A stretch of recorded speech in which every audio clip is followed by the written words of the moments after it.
इससे चाहिए कि ठाकुर जी रीझे रहे, नित्य माला सेवा किया करो ठाकुर जी की। तो श्री गोदाम्बा जी के पिताजी माला बनाते, सिद्ध करते और श्री रंगनाथ भगवान को धारण कराते। लेकिन उनका नियम था कि माला सिद्ध करने के बाद अपरस में स्नान करने के लिए जाते, शुद्ध अवस्था में आ जाते और तब माला जी लेकर के मंदिर जाते। लेकिन इतने ही बीच में छोटी सी गोदा आती और पिताजी के द्वारा सिद्ध की गई माला उसको लेकर के और अपने गले में पहन लेती और पहन के खूब देर आनंद करती। खूब उनको पता था कि रंगनाथ भगवान को जाने वाली है। वो जब रंगनाथ भगवान को देखती थी तो यही भाव होता था कि ये मेरे पतिदेव हैं, ये मेरे प्रियतम हैं। तो माला पहन करके उसको अपनी करके और फिर जैसे पिताजी का आने का समय होता उससे पहले उतार करके वहीं धर देती। पिताजी वो माला जाकर के ठाकुर जी को पहनाते। उतरी हुई माला ठाकुर जी को धराना अपराध है, पर गोदाम्बा जी तो नित्य माला पहनती और उसको अपनी उतरन कर देते, ठाकुर जी को पहनाते। एक दिन पिताजी ने देख लिया कि श्री गोदाम्बा जी वही माला पहन करके घूम रही है जो ठाकुर जी को पधरानी है अभी। उन्होंने आकर के कहा, लाली तुम क्या कर रही हो, ये तो ठाकुर जी को पधरानी है, तुम कैसे पहन सकती हो। छोटी सी गोदा जी के नेत्र सजल हो गए। बोले पिताजी मैं तो रोज पहनती, अब तक ना जाने कितने वर्षों से मेरी ही ठाकुर जी माला पहनी हुई धारण करते हैं रंगनाथ भगवान।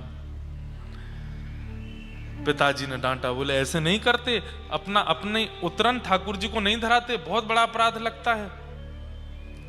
दूसरी शुद्ध माला निर्माण की और गोदाम्बा जी के हाथ ना पड़े उससे पहले जाकर के रंगनाथ भगवान को पधरा दी। जैसे ही ठाकुर जी ने गले में धारण कराई तुरंत माला टूट करके गिर पड़ी।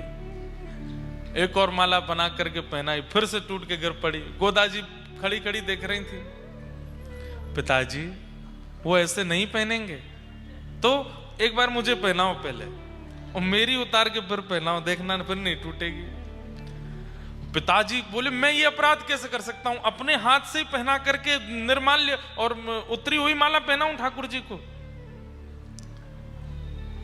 गोदाम्बा जी ठाकुर जी की ओर देखने लगी, अब तो आप ही कृपा करो, आप ही पिताजी को समझाओ कि आपको और मेरो तो प्रियतमा और प्रियतम को संबंध है। तब श्री रंगनाथ भगवान ने प्रकट होकर के उनके पिताजी को आज्ञा दी, आप संकोच मत कीजिए, माला जी गोदा को धराइए और उनकी उतार के हमको पहनाओ, क्योंकि वो हमें प्रियतम मानती हैं, इसलिए हम भी उनको प्रियतमा मानते हैं। और प्रियतमा की माला धारण करने में कोई अपराध नहीं है। नेत्र सजल हो गए। बोले ठाकुर जी अब प्रियतमा मानते ही हैं तो फिर पूर्ण रूपेण स्वीकार भी कर लीजिए और उसके लिए जो नियम साधन हो वो करिए। तो फिर 1 मास पर्यंत का धनुर्मास व्रत गोदाम्बा जी को बताया और श्री गोदाम्बा जी नित्य व्रत करती हैं और दिव्य प्रबंध का पाठ भी होता है। वहां पर नित्य ठाकुर जी की एक गाथा सुनाई जाती है। 30 गाथाएं हैं, 30 दिन के गाथाओं में 30 दिन का उत्सव चलता है। दक्षिणी भाषा में है, लिपि साउथ की है, पर बड़ी अद्भुत है।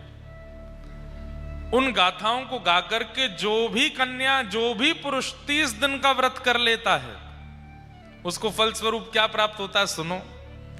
30 दिन बाद जैसे ही गोदाम्बा जी का व्रत पूर्ण हुआ, पिताजी के स्वप्न में ठाकुर जी आए और कहा अब आपकी पुत्री को हम स्वीकार करेंगे, इनका स्वयंवर करो।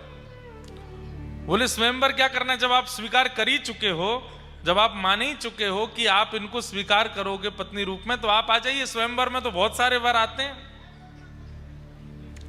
तो बोले आपकी जो गृहिणी है, आपकी जो लाली गोदाम्बा है, इन्होंने इतना सुंदर दिव्य व्रत किया है कि मेरे जितने भी रूप हैं दक्षिण में, चाहे वो वेंकटेश तिरुपति बालाजी हैं, चाहे वो रंगनाथ हैं, चाहे वो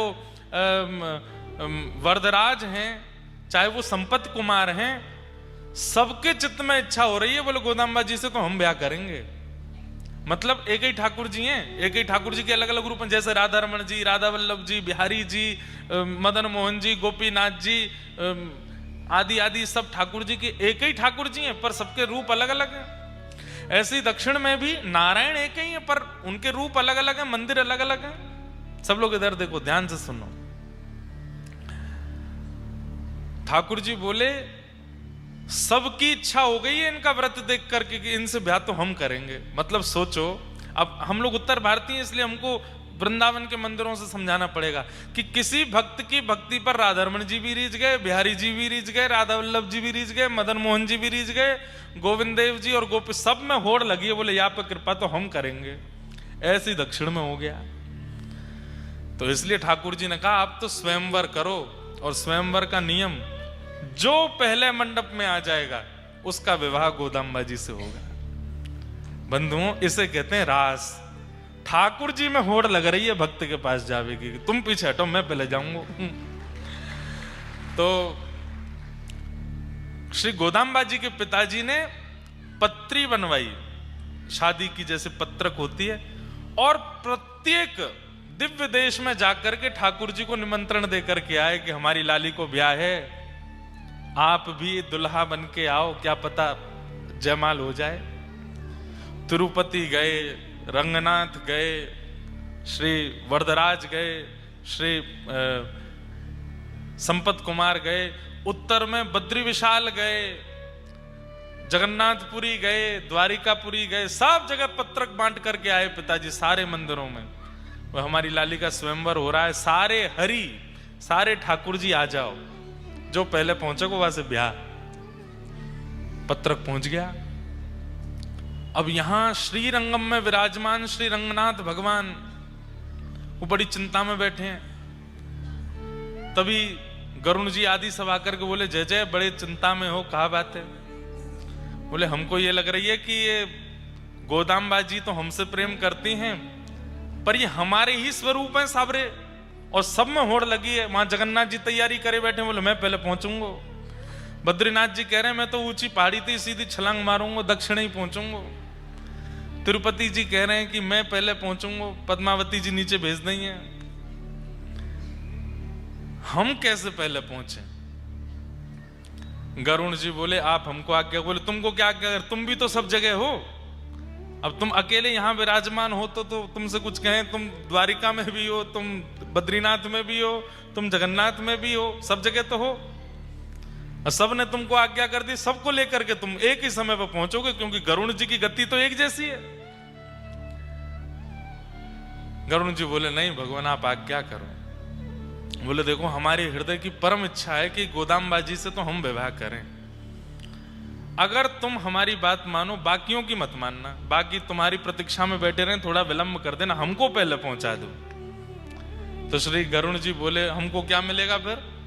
बोले आपको यह मिलेगा कि आप गरुण जी बाहर बैठे रहते मंदिर में, हम आपको गर्भगृह में बुला लेंगे और नित्य अपनी दिन रात की सेवा में अपने समीप बिठा लेंगे। फिर आप हमारे अंतःपुर की लीला भी दर्शन कर चुकोगे। इतने वर्षों से आप बाहर बैठे हो, गरुण जी का स्तंभ बाहर ही होता है, लेकिन ठाकुर जी ने उनको वचन दे दिया कि हम आपको भीतर विराजमान कर लेंगे, अपने गर्भगृह में अपने पास बिठा लेंगे, ताकि तुम हमारी प्रत्येक कैंकर्य का दर्शन कर सको। गरुण जी बोले तो ठीक है फिर। अच्छा, गरुण जी ने भी सबसे पूछा आप हमें क्या दोगे? जगन्नाथ जी ने कही महाप्रसाद दे देंगे, जो विशेष देगा उसको पहले पहुंचा दूंगा। सब ने अपने अपने कुछ, किसी ने कहा हम आपको वस्त्र दे देंगे, किसी ने कहा हम आपको सुदर्शन जी दे देंगे, किसी ने कहा आपको ये दे देंगे, लेकिन रंगनाथ भगवान ने सबसे सुंदर उपहार दिया। बोले क्या? हम आपको अपने गर्भगृह में अपने पास ही बैठा लेंगे, ताकि आप हमारा 24 घंटा दर्शन किया करो। ये भाव गरुण जी को भा गया। बोले कि ठीक है। और जिस दिन स्वयंवर होना था, सारे ठाकुर तैयार हो गए भारत के गोदाम्बा जी के विवाह स्वयंवर में जाने के लिए, लेकिन सब प्रतीक्षा कर रहे हैं गरुण जी कहाँ हैं। गरुण जी किसी के पास नहीं गए, रंगनाथ भगवान के पास गए, तुरंत कंधे पर विराजमान करके सीधे पहुंचे हैं स्वयंवर मंडप में। और सबसे पहले आगंतुक के रूप में श्री रंगनाथ भगवान पधारे, शंख चक्र गदा पद्म धारण करके। जैसे ही प्रभु पधारे, श्री गोदाम्बा जी ने उनका वर्ण किया। जैसे ही जयमाल पड़ रही थी उसी समय द्वार के भीतर प्रवेश कर रहे हैं श्री तिरुपति बालाजी, उसी समय श्री जगन्नाथ जी, द्वारिकाधीश जी सब रे आए। बोले रह गए हम तो, गरुण कहाँ हैं? गरुण जी बोले आपसे भी बढ़िया ऑफर मिला था हमको, इसलिए इनको पहले लिया है। इन्होंने गर्भगृह में बैठाने का हमको आश्वासन दिया है, इसलिए हम इनको पहले लिया है। बोले अब हम लोग क्या करें, आ तो गए हम लोग। तो फिर रंगनाथ भगवान बोले दावत बनिए, पाओ बैठ के बराती हो सबरे। ठाकुर जी ही दुल्हा, ठाकुर जी ही बराती। ऐसा विवाह भारत में केवल एक ही बार हुआ, श्री गोदाम्बा जी का कल्याण उत्सव। तो कल उसी कल्याण उत्सव का सूक्ष्म दर्शन हम लोग कर रहे थे। ठाकुर जी की मधुर पालकी चल रही थी, उसका हम लोग अनुभव कर रहे थे।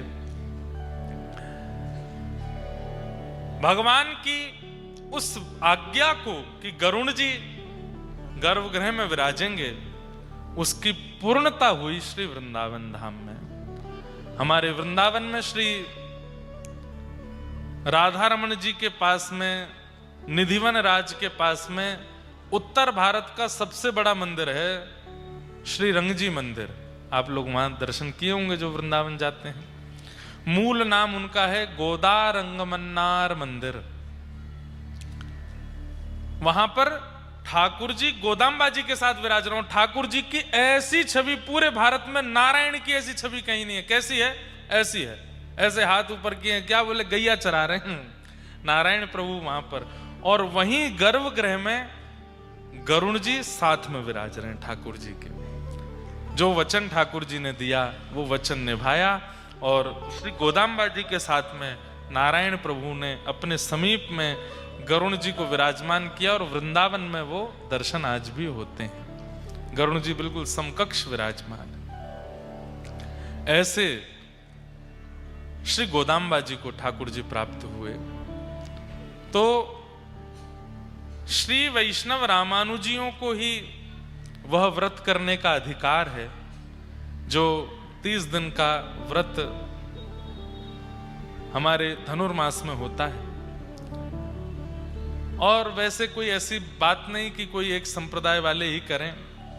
धनुर्मास में श्री गोदाम्बा जी की गाथा सुनकर के कोई भी उस व्रत का नियम धारण कर ले, पर बात यह है कि वही गाथा होनी चाहिए जो दक्षिण की है। तो उससे फिर नारायण प्रसन्न होते हैं और प्रसन्न होकर के वर रूप में आते हैं और जीवन को प्राप्त होते हैं।